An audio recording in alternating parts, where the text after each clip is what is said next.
This is Lara Henares making your day with the first part of an article I wrote entitled Reminiscences of the Presidents of the Philippines. And I continue to quote, "Before the First Republic in 1898, we were ruled by Spanish governors general. After the First Republic in 1902, we were ruled by American governors general, one of whom was Cameron Forbes, after whom Forbes Park was named, and whom I actually met when I was a student in MIT, the Massachusetts Institute of Technology, in 1948. Forbes was then 80 years of age, younger than I am now, a patrician who lived with his sister in a suburb of Boston. I was his guest in the company of Rocio Osmeña and the Abad Santos sisters. He is an old bachelor that makes me suspect he is gay.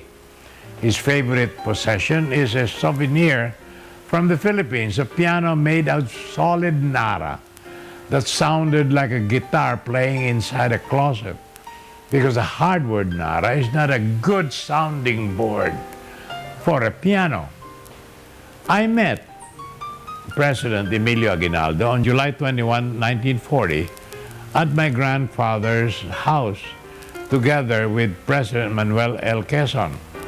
My grandfather was an assemblyman then, and both Quezon and Aguinaldo were his close friends, visiting him on his birthday and reconciling after a bitter electoral fight in the 1935 elections, when both of them, Quezon and Aguinaldo, ran for the presidency, and Quezon won. More about this after these messages. This is Lara Henares making your day with the first part of an article I wrote entitled Reminiscences of the Presidents of the Philippines.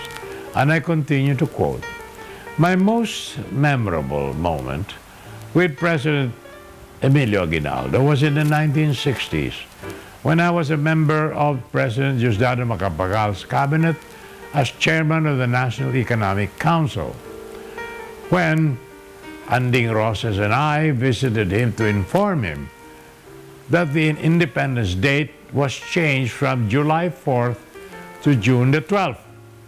He was already 92 years old, like I am now, and he was 29 years old when, as President of the First Republic, he promulgated our Declaration of Independence. Aguinaldo is really the father of our country, you know, as George Washington was father of his. We owe Aguinaldo our flag, our national anthem, our first constitution, and our first republic.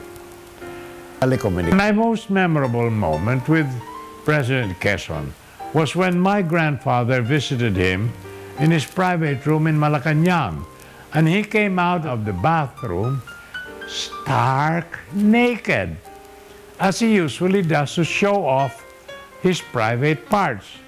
He is reputed to have the biggest penis in the Philippines. It was really big. The guy is a national monument. I met President Sergio Osmeña on the same date, July 21, 1940, on the same occasion as my grandfather's birthday bash. He was not yet president, he was the vice president of Quezon. I met President Jose P. Laurel when I came back from the United States in 1940 as the first industrial engineer of the country. He offered to make me the Dean of the Commerce Department of the Lyceum of the Philippines.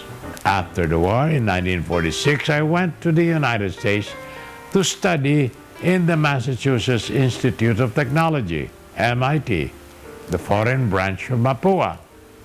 The first thing I did was to write a letter to Albert Einstein asking to meet with him, with the realization that it was he who convinced President Franklin Delano Roosevelt to develop the atom bomb and end the war.